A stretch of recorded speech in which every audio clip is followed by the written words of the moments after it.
Today, we'll be taking a look at everything going on with Roman Reigns, Naomi, and much more.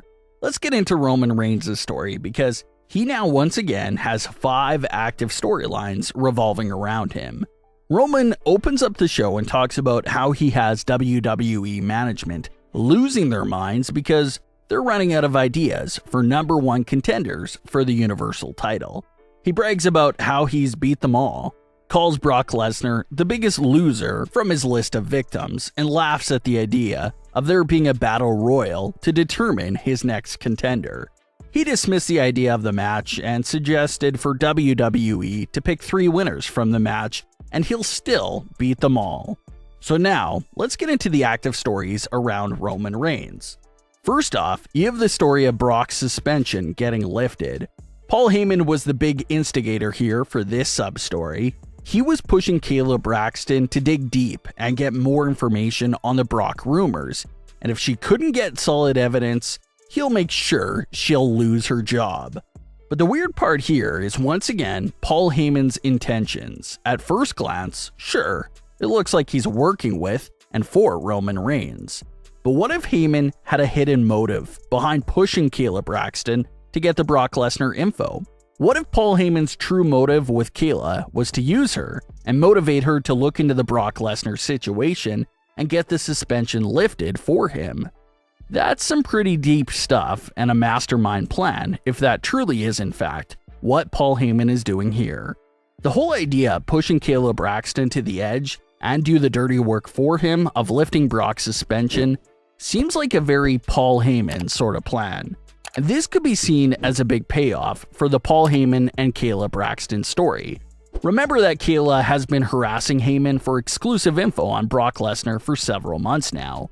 And due to this added motivation of Heyman threatening her career, Kayla was able to dig deep and able to break the biggest news of her journalist career. That was, of course, the news about the lifting of Brock's suspension. So, was that Heyman's master plan after all? Is everything going according to plan there if him and Brock are truly working together behind the scenes?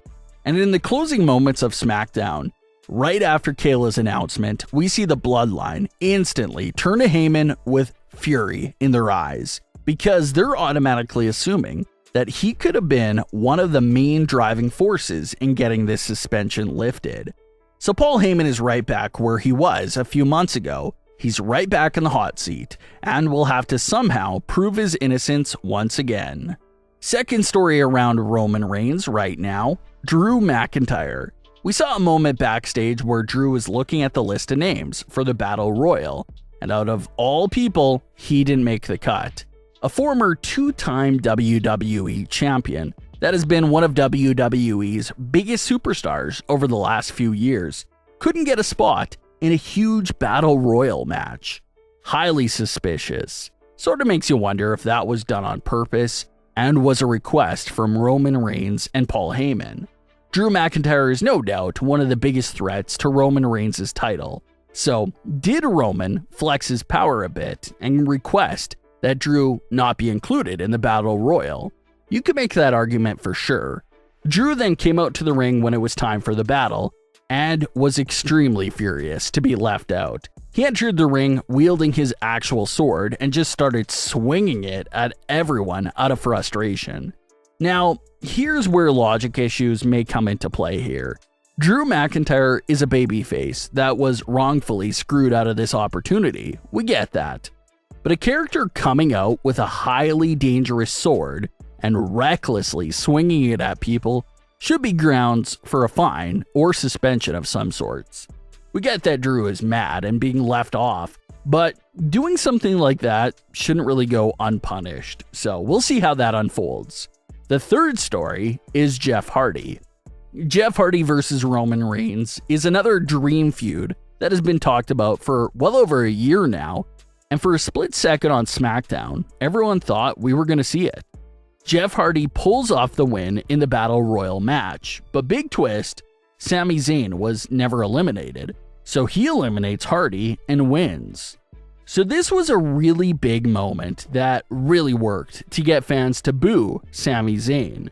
We were right there about to get Hardy versus Reigns, but Sami was the one to spoil that.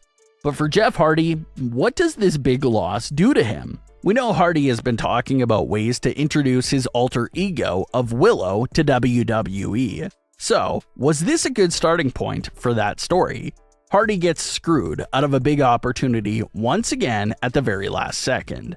Is a moment like this enough to break Jeff Hardy and make him enter that Willow side of himself? Yes, the whole story of someone suffering a big loss and having a breakdown of entering another persona is a pretty played out story that we've seen too many times over the years. But here's Hardy's situation. It just makes sense for it to at least be a reason why he turns to Willow for help. So it'll be interesting to see how Hardy accepts this big wrongful loss. The fourth story is Sami Zayn. Sami did win that match, so technically speaking, he's the official #1 contender for the Universal title. He's legitimately owed a Universal title match now. And the fifth story is, of course, the man that outshined Sami's win, and that's Brock Lesnar. Sami didn't even get to enjoy his win for 2 minutes before the news of Brock Lesnar's return was made. So even though Sami won the match, there's still some drama there for when it comes to who will get the first crack at Roman. Is it Brock or is it Sami? And if you want to throw in the constant small issues Roman has with his cousins here and there, you can even count that as a sixth storyline around him. So when he says SmackDown revolves around him, he's not lying. There's potentially 6 completely different storylines that still somehow all relate back to Roman Reigns. But we'll have to keep an eye on all his stories and see where they all go in the coming weeks. Also on SmackDown this week was another follow-up to Sonya and Naomi's storyline. Sasha approaches Sonya about the Survivor Series loss and mentioned how they only lost because everyone turned on her, and they would have won if Naomi was on the team. Sasha also noted that Sonya is just jealous of Naomi. That led to a tag team match between Sasha and Naomi taking on Shayna and Natalya. Sonya appeared on commentary and talked about how she didn't have any personal issues with Naomi and everything is just business. Naomi picks up the win, gets in Sonya's face after the match, and Sonya just applauded her after the win, and that was it for the story. Some fans and former WWE personalities were criticizing this week's segment because yes, the story was featured on the show, but it felt like not much progression was actually made, and how this story seems to be a bit directionless at this given moment. And some of those points could very well be true. This week's segment was a bit weird compared to what we've been seeing in recent weeks. Sonya used to do everything she can to prevent Naomi from winning in any match, but this week, she just sat on commentary and just let Naomi get the win without taking any action. So yes, that part was a bit weird. It probably would have been better if Sonya left commentary to try to screw Naomi over in a new, unique way. Her plan backfires and Naomi still picks up the win. If the events played out like that, it would have made more sense for Naomi to showboat and get in Sonya's face. But it's not to trash the whole story at all. The story has been very enjoyable over the last few months. This was the first time that the story just felt a bit weak. Felt like it was missing some depth. But there's always next week, so they can bounce back with the next segment in their story. What are your thoughts on today's stories? Leave your comments. Don't forget to subscribe and leave a like if you enjoyed. Thanks for watching, guys.